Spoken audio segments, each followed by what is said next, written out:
ಕೋಟಿ ರೂಪಾಯಿ ಯೋಜನೆಗಳು ಅನುಷ್ಠಾನ ಮಾಡ್ತಾ ಇದ್ದೀವಿ ಅಂತ ನೋಡ್ರಿ, ಹೊಸಕೋಟೆಯಲ್ಲಿ 600 ಕೋಟಿ ಈ ಸರ್ಕಾರದಲ್ಲಿ ಗ್ಯಾರಂಟಿಗಳಿಗೆ ಕೊಡೋಕ್ಕೆ ಹಣ ಇಲ್ಲ.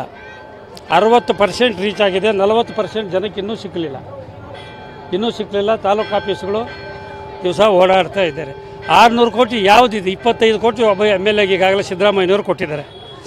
ಅದು ಬಿಟ್ಟರೆ ನಾನು 29 ಕೆರೆ ಏತ ನೀರಾವರಿ ಯೋಜನೆ 150 ಕೋಟಿಗೆ 5 ವರ್ಷದಲ್ಲೇ ನಾನು ಶಾಸಕನಾಗಿದ್ದಾಗ ತಂದಿದ್ದು. ಈಗ 39 ಕೆರೆಗಳದಾಗಿದೆ, ಅದೊಂದು ಉದ್ಘಾಟನೆ ಮಾಡ್ತಾಯಿದ್ದಾರೆ. ಜಲಜೀವನ್ ಮಿಷನ್ನು 270 ಕೋಟಿ ನಾನಿದ್ದಾಗ ತಂದಿದ್ದು. ಕೇಂದ್ರ ಸರ್ಕಾರ ನರೇಂದ್ರ ಮೋದಿಜಿಯವರು ಕೊಟ್ಟಂಥ ಕಾರ್ಯಕ್ರಮ. ನಗರಸಭೆಗೆ 60 ಕೋಟಿ ರೂಪಾಯಿ ನಾನು ಆ ಇಲಾಖೆ ಸಚಿವನಾಗಿದ್ದಾಗ 60 ಕೋಟಿ ರೂಪಾಯಿ ನಗರಕ್ಕೆ ತಂದಿದ್ದೇನೆ.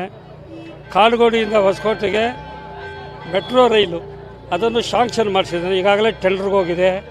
ಅದು 1400 ಕೋಟಿ. ಅರ್ಥ ಆಯ್ತಾ? ಮತ್ತು ತಾಯಿ ಮಕ್ಕಳ ಆಸ್ಪತ್ರೆ 1 ಕೋಟಿ 30 ಲಕ್ಷ, ಜನರಲ್ 100 ಕೋಟಿ 30 ಲಕ್ಷ, ಜನರಲ್ ಹಾಸ್ಪಿಟ್ಲು 30 ಕೋಟಿ. ಇವೆಲ್ಲ ನನ್ನ ಕಾಲದಲ್ಲಿ ನಾನು ತಂದಿರೋದೆ. ಈ ಸರ್ಕಾರದಲ್ಲಿ ದುಡ್ಡೇ ಇಲ್ಲ, ಖಜಾನೆ ಖಾಲಿ ಆಗಿಬಿಟ್ಟಿದೆ.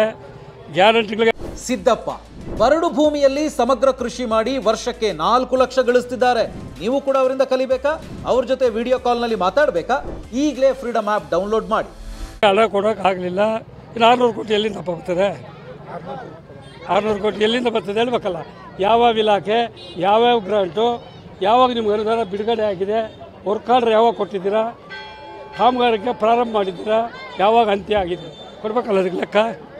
ಸುಮ್ಮನೆ 600 ಕೋಟಿ ಜನಗಳು ಮೆಚ್ಚಕ. 625 ಕೋಟಿ ಕೊಟ್ಟಿದ್ದಾರೆ.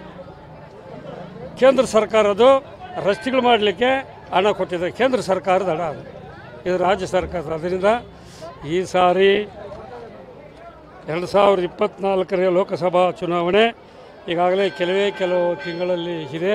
ಇವತ್ತಿಗಾಗಲೇ ಜನರ ನಾಡಿ ಮಿಡಿತವನ್ನು ನಾವು ನೋಡಿದ್ದೇವೆ. ಜನರಿಗೆ ಆಗಲೇ ಗೊತ್ತಾಗಿದೆ. ಮುಂದೆ 3ನೇ ಬಾರಿ ನರೇಂದ್ರ ಮೋದಿಜಿಯವರು ಈ ದೇಶದ ಒಬ್ಬ ಪ್ರಧಾನಮಂತ್ರಿ ಆಗಬೇಕು. ಈ ದೇಶದ ಸುಭದ್ರವಾದ, ಸ್ಥಿರವಾದ, ಪ್ರಾಮಾಣಿಕವಾದ ಆಡಳಿತ, ಅಭಿವೃದ್ಧಿ ಅದೇನಾದರೂ ಆಗಬೇಕಾದ್ರೆ ಅದು ನರೇಂದ್ರ ಮೋದಿಜಿ ಒಬ್ಬರಿಂದ ಮಾತ್ರ ಸಾಧ್ಯ.